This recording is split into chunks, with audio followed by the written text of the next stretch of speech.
जमलेल्या माझ्या सर्व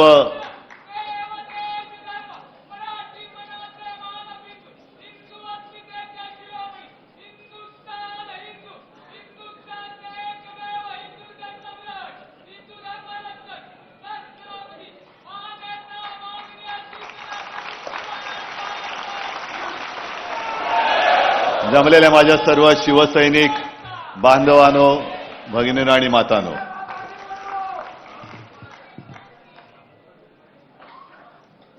मला नाही वाटत की असं भाग्य दुसऱ्या कोणत्याही नेत्याच्या नशिबी लाभलं असेल.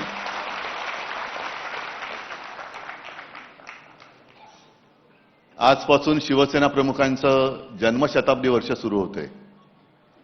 कदाचित कोणाचा गैरसमज होईल, 1926 ने 1927 हे त्यांचं जन्मवर्ष, म्हणजे पुढच्या वर्षी 100 पूर्ण होणार. आजपासून त्या जन्मशताब्दी वर्षाला सुरुवात झालेली आहे. आणि या सगळ्या काळामध्ये अनेक चढ उतार आपण सर्वांनी पाहिले, अनुभवले. मगाशी राज पण आला. आम्ही दोघांनी आमचं बालपण एकत्र गेलं. आणि एक गोष्ट खरी आहे की आम्ही वादळामध्ये खेळत मोठी झालेली मुलं आहोत. त्याच्यामुळे वादळाची कसं लढायचं हे आम्हाला कोणी शिकवण्याची गरज नाही. पण वादळाची जसं लढायचं असतं तसं वादळाची जबाबदारी खांद्यावरती पेलणं किती कठीण असतं हे ज्याच्या खांद्यावरती जबाबदारी येते त्यालाच ते कळू शकतं. आज आपल्याशी बोलताना ही सगळी वर्ष, तो सगळा काळ हा डोळ्यासमोरून जातोय. नेमकं कोणती गोष्ट सांगायची काही कळत नाही. एक गोष्ट नक्की की शिवसेना प्रमुख, म्हणजे मी नेहमी सगळ्यांना सांगतो की शिवसेना प्रमुख, हिंदू हृदय सम्राट हे सर्व जगासाठी. साहजिकच आहे, माझी ओळख माझे वडील म्हणून त्यांच्याशी पहिल्यांदी झाली. मा आणि साहेब, अर्थात साहेबांना चार चौघात आम्ही साहेब म्हणायचो. आमची वडील आणि मुलाचं नातं आणि ते नाव वेगळं होतं. अनेक जण मला आजही भेटतात आणि मला म्हणतात की कसं काय हो, कारण माझे आजोबा म्हणजे साक्षात जमदग्नीचा अवतार. असे आजोबा, त्याच्यानंतर असे वडील आणि त्यांच्या एकदम व्यक्तिमत्वाच्या विरुद्ध आमची मा. या सगळ्या वाटचालीत माचं सुद्धा योगदान फार मोठं आहे. कारण मा म्हणजे मागे एकदा नवलकर म्हणाले होते की समईची वात जी असते ना ती शांतपणाने जळत आजूबाजूचा परिसर उजळून टाकत असते. पण तिच्यातली जी आग असते, ती आग ती स्वतः सहन करत असते. तशी माझी मा ही शांतपणाने संपूर्ण घर सांभाळत होती. आम्ही तीनही मुलं, आम्हाला कुठेही बाहेर काय चाललंय याची जाणीव होऊ न देता आई म्हणून तिची एक वेगळी भूमिका ती पार पाडत होती. त्याच वेळेला शिवसेना प्रमुखांच्या सारखा एक पती, त्याचं घर सांभाळणं, प्रबोधनकारांची सून म्हणून त्यांना सांभाळणं, हे सगळं कसं काय होतं, काय झालं काही कळत नाही. आणि मग म्हणजे मी तुम्हाला सांगत होतो की अनेक जण आजही भेटतात आणि म्हणतात की बाळासाहेब आणि प्रबोधनकार म्हणजे काय हो, घरी तुमच्या काय कसं वातावरण होतं. म्हटलं तुम्हाला कल्पना नाही की प्रत्यक्षात हा माणूस कसा होता. राज मगाशी जे बोलताना सांगत होता, घरामध्ये आजोबा आणि वडील आणि आम्ही मुलं आणि नातवंड असंच ते नातं होतं. म्हणजे तुम्हाला आश्चर्य वाटेल की लहान असताना आपण, मला वाटतं बहुतेक सगळेच जण शाळेत जाताना पहिले काही दिवस आनंदाने गेलो अशी फार लोक थोडी असतील. कोण गेलेत का रे आनंदाने हसत असं शाळेत? कोणीच वाटत नाही. म्हणजे आता हसता म्हणजे कोणीच गेलेलं नाही. आणि मी पण तसाच होतो. आणि शाळेला दांडी मारायची असली तर मी माचा आधार नाही घ्यायचो, जाऊन बाळासाहेबांना घट्ट मिठी मारायचो. आणि मग त्यांच्या लक्षात राहायचं. मग मा पाठोपाठ यायची. मग विचार काय नाही, वेळ होत चालली, शाळेला जायचं अजून तयार होत नाही, जाऊ दे ग, एक दिवस शाळेत नाही गेलं तर काय होते. अर्थात त्यांच्यासाठी ते बरोबर होतं, कारण त्यांना स्वतःला आणि माझ्या आजोबांना सुद्धा परिस्थितीनुसार 7वी मध्ये शाळा सोडावी लागली. पण त्यांनी एवढं जे काही कर्तृत्व उभं केलंय की ते ठाकरे नाव पुसायला अनेक जण इकडे उतरत आहेत, पण अजून ते नावच पुसलं जात नाहीये. असे काय ते वेगळं रसायन होतं आणि त्यांची आम्ही वारसदार. मग त्याला घराणेशाही म्हणायचं तर घराणेशाही म्हणा, मला त्या घराणेशाहीचा आणि घराण्याच्या परंपरेचा अभिमान आहे आणि माझं भाग्य आहे ते. आता त्यांना म्हणजे जे विरोधक आहेत त्यांना त्यांच्या वडिलांचं नाव घ्यायला लाज वाटते, तर मी काही करू शकत नाही. आणि जेव्हा आपण महाराष्ट्राचा विचार करतो, महाराष्ट्र धर्माचा विचार करतो, तेव्हा जर का इतिहास बघितला म्हणजे अगदी फार शिवाजी महाराज त्यांच्याही आधी जर का आपण बघितलं तर गद्दारी हा विषय का आजचा नाहीये. गद्दारी हा विषय पूर्वापार चालत आलेला आहे, तो आपल्याला एक शापच लाभलेला आहे. आणि जर का असा विचार केला की जेव्हा विजय अशक्य असतो तेव्हा आपला शत्रू गद्दारांची मदत घेत असतो, आणि गद्दारी जर का आजपर्यंत भगव्याशी झाली नसती तर अतिशयोक्ती वाटेल, पण या महाराष्ट्राने जगाचा इतिहास बदलून दाखवला असता. वाईट कसलं वाटतं की आपल्यामध्ये ती एक म्हण आहे, आणि त्या म्हणीची पहिली गोष्ट तुम्हाला सांगतो की एक मोठं वृक्ष असतो, मोठं झाड असतं, किती वर्षाचं असेल, म्हणजे आता जसं शिवसेना यावर्षी 60 वर्षाची होईल, 60 वर्षाचं झाड सुद्धा फार मोठं असतं.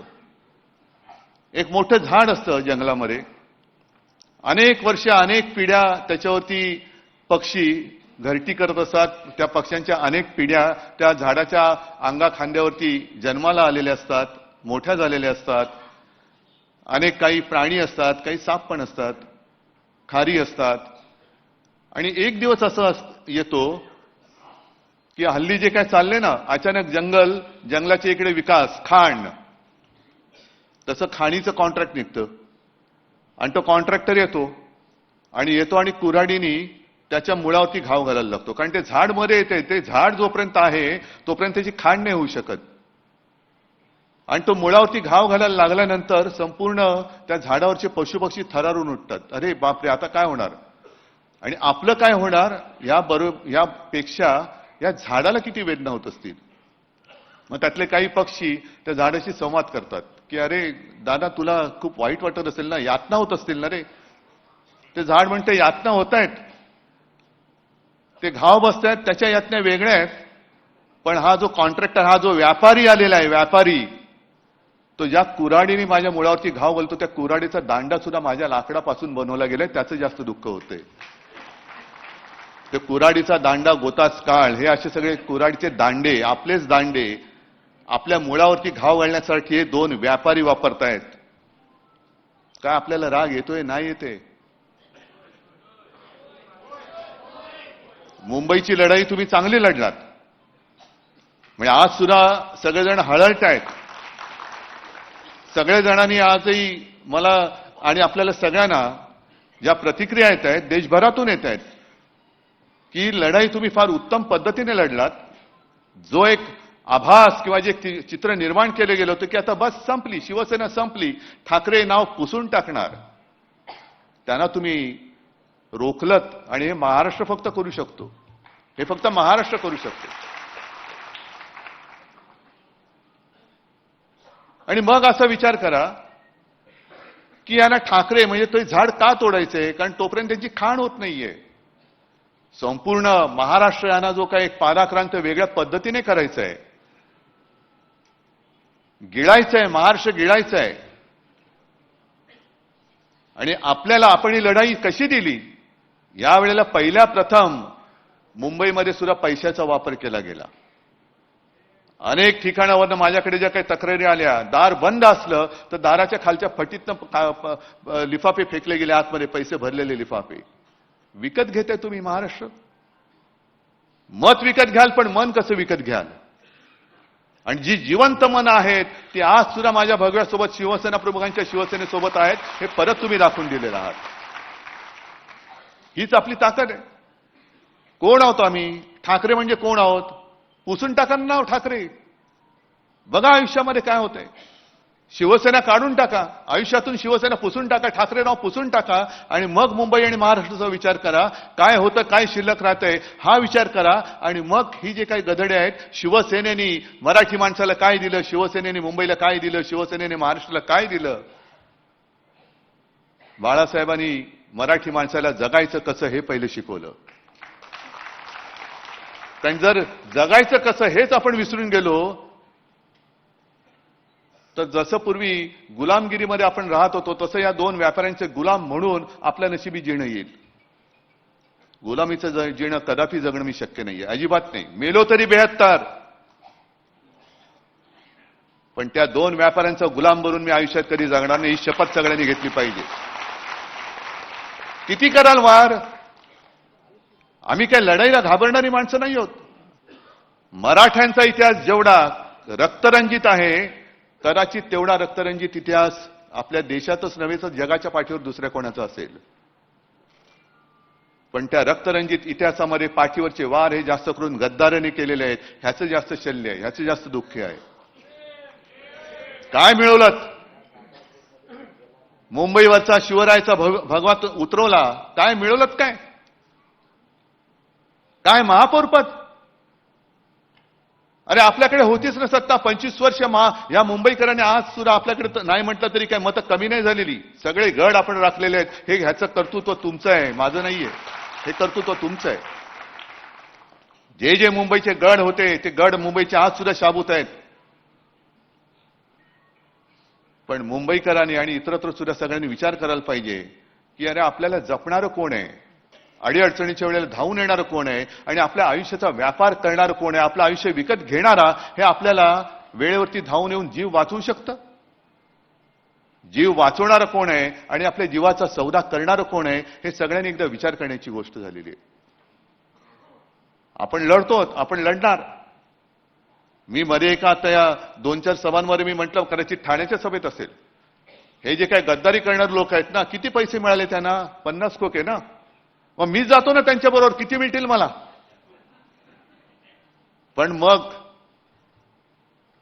मला यांचं नाव घेता नाही येणार, यांचं नाव नाही घेता येणार मला. मी नालायक म्हणून या पिढीमध्ये या घराण्यामध्ये जन्माला आलोय हा शिक्का माझ्या कपाळावरती मी कधी लागू देणार नाही.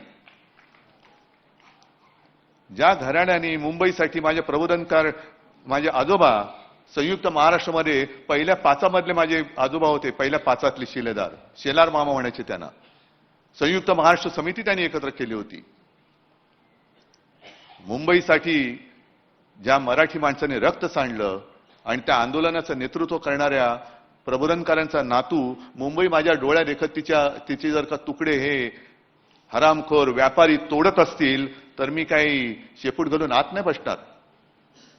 मुठभर असतील तरी मुठभर, पण त्या मुठभराने त्यांच्या छाताडोती मी प्रहार केल्याशिवाय राहणार नाही. तडजोड तिकडे होऊ शकत नाही, तडजोड अजिबात होऊ शकत नाही. आज सुद्धा हळुवारपणाने आपल्यावरती जे एक सांस्कृतिक आक्रमण होतंय, आम्ही अस्सल मराठी बोलणारे कडवट कट्टर देशभक्त हिंदू आहोत हे वारंवार आम्ही सांगतो आहोत.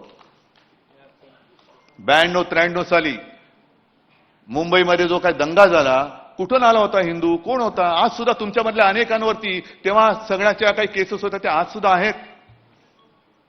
श्रीकृष्ण अहवालाचा जो काही आयोगाचा जो अहवाल आला तो अहवाल आपण म्हणजे मनोज जोशी मुख्यमंत्री होते, केराच्या टोपलीत टाकला होता. वाजपेयींनी सांगितलं नाही कचरे में नहीं डालना, उसको वापस निकालो.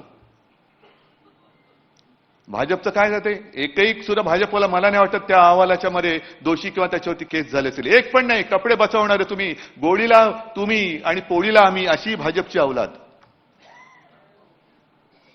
म्हणजे प्रत्येक वेळेला लढा म्हटला की शिवसैनिक,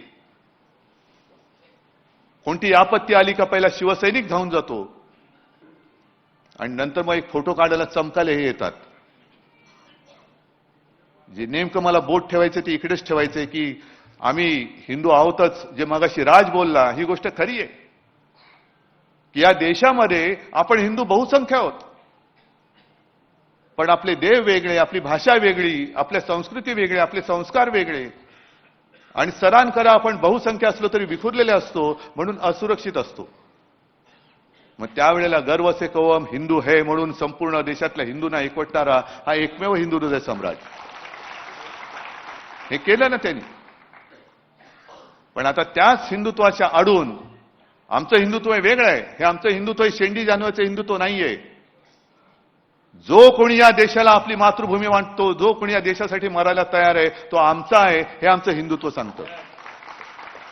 हे आमचं हिंदुत्व सांगतं.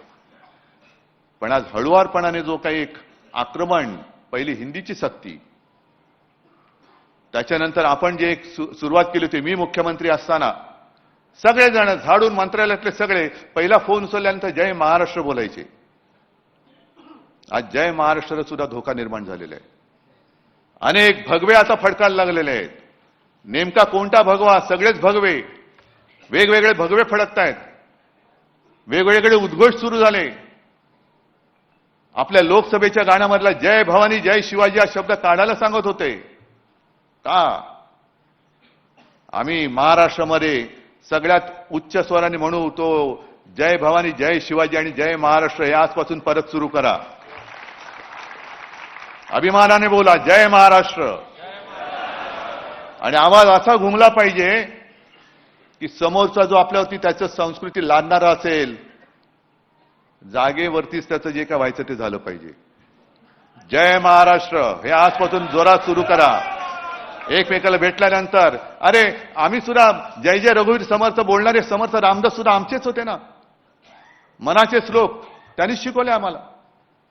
महाराष्ट्रामध्ये जेवढे हिंदुत्व जपणारे साधू संत झाले तेवढे इतर प्रांतात झाले असतील तर आनंद आहे. पण आम्हाला जेवढी संस्कृती आणि एक सांस्कृतिक इतिहास आहे, संस्कार आहेत, त्याच्यामुळे आम्हाला कोणी काही संस्कार शिकवण्याची काही गरज नाहीये. हिंदुत्व शिकवण्याची तर काही कोणी अजिबात गरज नाहीये. लढायचं कसं तर आम्हाला शिकवूच नका, कारण आमच्या रक्तामध्ये लढाच आहे. सदांकदा आम्ही लढतच राहिलेलो आहोत. शिवसेनेचा जन्म हा सत्तेसाठी नाही झालेला, तर मराठी माणसाच्या भूमिपुत्रांसाठी न्याय हक्कासाठी लढणारी शिवसेना म्हणून आपला जन्म झालेला आहे. सत्ता येते आणि सत्ता जाते, पण एकदा जर का नाव गेलं तर मग परत कधी मिळणार नाही. आम्ही त्या नावाला जपणारी माणसं आहोत. शिवसेना या वलयाला मी कोण आहे, काय असं माझं आहे. मला माहिती आहे की मी कधी कधी सांगतो की शिवसेना प्रमुखांपेक्षाही काकणभर जास्त प्रेम तुम्ही माझ्यावरती करता, आदित्यवर करता. का? कारण मी शिवसेना प्रमुखांचा मुलगा आहे, याला जपला पाहिजे. हा शिवसेना प्रमुखांचा नातू आहे, याला जपला पाहिजे, म्हणून तुम्ही अधिक आमची काळजी घेता. नाही तर आमचं कर्तृत्व काय? पण त्या कर्तृत्व नसलं तरी सुद्धा मगाशी मी जे काय बोललो त्या जबाबदारीची मला पूर्ण जाणीव आहे. वादळात खेळत मी मोठा झालेलो आहे, पण वादळाची जबाबदारी, तुमच्या सगळ्यांची जबाबदारी माझ्या खांद्यावर घेऊन मी पुढे जातोय. ठीक आहे, एका निवडणुकीमध्ये आपल्या मनासारखं नसेल झालं, पण तरी सुद्धा आज एक थोडक्यामध्ये निसटता पराभव आपला झालाय. आज आपली एक चांगली ताकद महापालिकेमध्ये गेलेली आहे. इतर ठिकाणी सुद्धा निवडणुका होत आहेत. एक निवडणुका, आता निवडणुका जिंकण्याचं तंत्र त्यांनी एक विचित्र पद्धतीने अवलंबलेलं आहे. यावेळेला आपल्या मुंबईमध्ये ईव्हीएमच्या बरोबर ते व्हीव्हीपॅटचं मशीनच काढून टाकलं. म्हणजे आपण नेमकं मतदान कोणाला करतो आहोत हेच आपल्याला कळत नाही. आता आजही तक्रार येत आहेत की आम्ही बटन दाबलं तिकडे दिवा नाही पेटला. बरी मशीन सुद्धा वापरली म्हणजे हा सगळं मी काय खापर नाही फोडत कोणावर. पण याला लोकशाही म्हणायची का? याला लोकशाही मानायचं का? ज्या पद्धतीने मतदार याद्यांचा घोळ केला गेला, ज्या पद्धतीने मतदान केंद्रावरती काही ठिकाणी घोळ झाले आणि आपण वेळेवरती दुबार मतदार शोधून काढले नसते तर मग मुंबईचा निकाल आणखीन वाईट लागला असता. हे तुम्ही जागरूक राहिलात म्हणून निदान इथपर्यंत तरी त्यांना रोखू शकलो. नाहीतर हे धरून चालले होते की आता शिवसेना संपली आणि आपल्याला चरायला कुरण मोकळं झालं. अरे येतो कसा बघतो ना, कुरण चरायला ये, नाही तुझ्या पेकाटामध्ये नाही दांडकं टाकलं तर बघ. परत नव्याने सुरुवात करायची आपल्याला. पुन्हा नव्याने सुरुवात करू. अरे ठीक आहे हो, मगाशी त्या वृक्षाचं जसं उदाहरण दिलं तसंच आणखीन एक उदाहरण आहे. झाडं बघितल्यानंतर हा निसर्गाचा नियम आहे की पानगळ होतेच, पण नवीन पालवी फुटते. आज पुन्हा नवीन पालवी माझ्या शिवसेनेवर फुटलेली आहे. आणि काही वेळेला पानगळ होणं हे गरजेचं असतं. अनेकदा मी म्हटलेले की सडलेली पानं ही झडलीच पाहिजेत. सडलेली पानं जोपर्यंत झडत नाहीत तोपर्यंत नवीन कोंब फुटत नाहीत. जाऊ दे, जी सडली होती ती सडली. आणि ती सडलेली पानं जर कोणी त्यांच्या झाडाला लावून त्यांना जर का ती वाढ वाटत असेल तर वाटू दे त्यांना, पण ती पानं सडलेत आणि ती झडलेत, ती टिकणार नाहीत तुमच्याकडे, कारण त्याच्यामध्ये जीव नाहीये. तुम्ही आज तुमचं काहीतरी चिकटवून त्याला फेविकॉल सारखं चिकटवलं असाल, पण त्या पानामध्ये जीव राहिलेला नाही. विकलेली गेलेली पानं आहेत, ती तुम्हाला झाडाला तरारी देऊ शकणार नाहीयेत. आणि जो शिवसैनिक आहेत ना सगळीकडे, म्हणजे मला काही वेळेला आश्चर्य वाटतं की ही काय बाळासाहेबांनी काय तयार केले नेमकं. आज सुद्धा प्रत्येक वॉर्डात एकापेक्षा एक सरस उमेदवार माझ्यासमोर बसले होते. महिला होते, पुरुष होते, सगळे होते. काही जणांना मी म्हणजे नियमाप्रमाणे मुंबईमध्ये एका वेळेला ठिकाणी एकच उमेदवारी देऊ शकतो. 2 असले तर 1 नाराज होतो, 4 असले तर 3 नाराज होतात, काही ठिकाणी तर 5पेक्षा जास्त उमेदवार होते. आणि मग इकडे एक कस लागतो, तो माझ्या नेतृत्वाचाही लागतो, पण तुमच्या सगळ्यांच्या निष्ठेचा सुद्धा लागतो. निष्ठा म्हणजे काय? काही जण नाराज झाले, एखाद दिवस नाराजी त्यांनी व्यक्त केली, पण दुसऱ्या दिवसापासून ते पुन्हा कामाला लागले, याला म्हणतात निष्ठा. काही जण नाराज झाले, त्यांनी बंडखोरी केली. काही जणांना सगळं काही दिलं तरी नाराज. नाही, मी कोणाचं नाव नाही घेत, पण हे सगळीकडे. आणि मग काही वेळेला एक नाही म्हटलं तरी जसं तुम्हाला तुमची नाराजी असते, माझी काय मला नाराजी व्यक्त करण्याचा अधिकार नाही? पक्षप्रमुख आहे ना मी तुमचा. मग तुम्ही जर का कोणी नाराज होऊ शकत असाल तर मला नाराज होण्याचा अधिकार आहे की नाहीये? पण मी नाराज नाही होऊ शकत, कारण ज्या दिवशी मी नावडतं करेन त्या दिवशी मी या खुर्चीवरती बसायला नालायक असेन. मला सगळे शिवसैनिक सारखे आहेत, मी नाराज होऊ शकत नाही तुमच्यावरती. कारण जे शिवसेना प्रमुखांचं वाक्य आहे की जोपर्यंत तुम्ही शिवसैनिक आहात तोपर्यंत मी शिवसेना प्रमुख आहे, तीच परंपरा घेऊन मी पुढे चाललोय. जोपर्यंत तुम्ही शिवसैनिक आहात तोपर्यंत मी तुमचा पक्षप्रमुख आहे. आज तुम्ही हा हॉल भरलाय, समजा कोणीच नसतं, मी एकट्याहून काय भाषण करणार? पण तुम्ही सगळे, तुम्हाला अनेकांना काही मी दिलेलंच नाहीये, तरी सुद्धा तुम्ही जागेवरती ठाम आहात. वाईट वाटतं, जरूर वाटतं. अनेकांना असं वाटतं की अरे याला काय भावना आहेत की नाही. वाईट जरूर वाटतं. जेव्हा माणसं विकली जातात त्यावेळेला वाईट जरूर वाटतं. अरे यांना कळते का आपण काय करतोय, कोणासाठी, आम्ही तरी कोणासाठी काय लढतो आहोत? ही लढाई तुमची आहे. पण ते लढत असताना जेव्हा माणसं विकली जातात तेव्हा वाईट वाटतं. आणि मग असं वाटतं की या लढाईला काय अर्थ आहे की नाही. पण त्याच वेळेला बातमी येते की शिवसेनेने एका साध्या गृहिणीला नगरसेवक केलं, तेव्हा अभिमानाने ऊर भरून येतो. अरे नाही, आहे जिवंत आहे तो बाळासाहेबांचा शिवसैनिक आज सुद्धा जिवंत आहे. हे त्या विजयावरनं, म्हणजे 100 पराभव झाले तरी तो एक विजय जो असतो ना तो खूप मोठा सुख देऊन जातो. आणि असं आपलं हे कुटुंब आहे. शिवसेना हा केवळ राजकीय पक्ष नाहीये. आणि भाजपला जर का असं वाटत असेल की शिवसेना ते संपवतील, शिवसेना तुम्ही संपू शकत नाही, कारण शिवसेना हा पक्ष नाही, शिवसेना हा विचार आहे. शिवसेना हा भूमिपुत्रांचा अंगार आहे. आणि शिवसेना म्हणजे अन्यायग्रस्तांच्या हृदयामध्ये पेटलेली मशाल आहे, ती तुम्ही विझवू शकत नाही, अजिबात विझवू शकणार नाही. आज तुम्ही सगळेजण आलात. आज देसाई साहेबांनी जो कार्यक्रम जाहीर केला तो फार मोठा आहे. आजपर्यंत जे कोणी विचारतात त्या प्रश्नाला मी काही उत्तर द्यायला बांधील नाहीये. पण शिवसेनेने मराठी माणसासाठी काय केलं हे पहिलं प्रश्न विचारणाऱ्यांनी स्वतःला विचारावं आणि मग आम्हाला विचारावं, तू काय केलंस आणि आम्ही काय करतोय. मुळामध्ये शिवसेना नसती तर यांना महापालिका मंत्रालय दिसलंच नसतं. हे पहिलं शिवसेनेचं कर्तृत्व आहे. पण मला त्यांच्यात जायचं नाहीये. नवीन जी काय क्षेत्र येत आहेत त्या क्षेत्रामध्ये आपल्या तरुण तरुणींना कसं रोजीरोटी उपलब्ध करून देता येईल हे शिवसेनेचं काम आहे. कारण निवडणूक येते, निवडणूक जाते, पण 80% समाजसेवा आणि 20% राजकारण, हे 80% समाजसेवेचं काम हे आज देसाई साहेबांनी सांगितलं. म्हणून हळदणकरजी आणि भडकमकरजी तुम्हाला खास धन्यवाद देतोय की तुम्ही नवीन जे क्षेत्र आहे लॉजिस्टिक म्हणजे हिंदी पिक्चरमध्ये म्हणतात ना, इधर का माल उधर, उधर का माल इधर, तसं नाहीये ते, पण ते जे काय सगळं रजिस्ट्रेशन असतं, काय असतं, हे फार मोठं क्षेत्र आहे आणि त्याच्यामध्ये हजारो रोजगार उपलब्ध आहेत. पण कोण बघते तिकडे? आपलं लक्षच नाही, कारण आम्हाला निवडणुका लढायच्या आहेत. याला फोड, त्याला फोड, त्याला फोड. मराठी माणूस जगला काय, मेला काय, मेला तर दुसरा आहे, दुसरा आहे तर तिसरा आहे. आम्हाला निवडणूक जिंकायची आहे. पण शिवसेनेचा जन्म हा घरातली चूल पेटवण्यासाठी झालेला आहे. शिवसेनेचा जन्म हा घरं पेटवण्यासाठी झालेला नाही, तर घरातली चूल पेटवण्यासाठी झालाय. म्हणून शिवसेना हे पाऊल टाकते आणि तो कार्यक्रम विस्ताराने सामनामध्ये येईलच. नोंदणी कुठे करायची, काय कुठे करायची, वर्ग कसे सुरू होतील, या सगळ्या गोष्टी त्याच्यामध्ये येतील. पण आज शिवसेना प्रमुखांचे जन्मशताब्दी वर्ष सुरू होताना मला तर खात्री आहे की ते आपल्याकडे वर्ण बघतायत किंवा कदाचित आपल्यात असतीलही, आपल्यात असतील आणि ते आपली परीक्षा घेत आहेत. अरे माझं आयुष्य मी तुमच्यासाठी वाहून टाकलं, काय केलं माझ्या आयुष्याचं हे सांगा.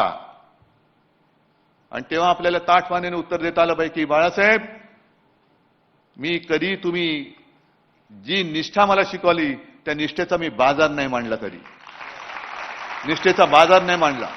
ठीक आहे, गद्दार गेले, एक गद्दार गेला असेल त्याची जागा 4 निष्ठावंतांनी घेतले, हे आपल्याला पुढच्या काळात दाखवून द्यायचंय. आणि तुम्ही सगळे निष्ठावंत महाराष्ट्रामध्ये, पुन्हा मी काय, आदित्य काय, सगळे नेते आम्ही फिरणार की मुंबईमध्ये सुद्धा शाखांमध्ये मी परत जाणार आहे. जिथे जिंकलो तर तिथे जाणारच, पण जिथे पराभव झाला त्या शाखेत सुद्धा मी परत जाणार आहे. आणि ज्यांना ज्यांना जाग आलेली आहे ते सगळे शिवसेनेच्या सोबत, शिवसेनेच्या भगव्या सोबत आलेले आहे. मी पुन्हा सगळ्यांना एक आवाहन करतोय, आजपासून परत एकदा जय महाराष्ट्राचा उद्घोष फार जोरामध्ये समोरच्या काळजात धडकी भरवेल अशा मोठ्या घोषित करा.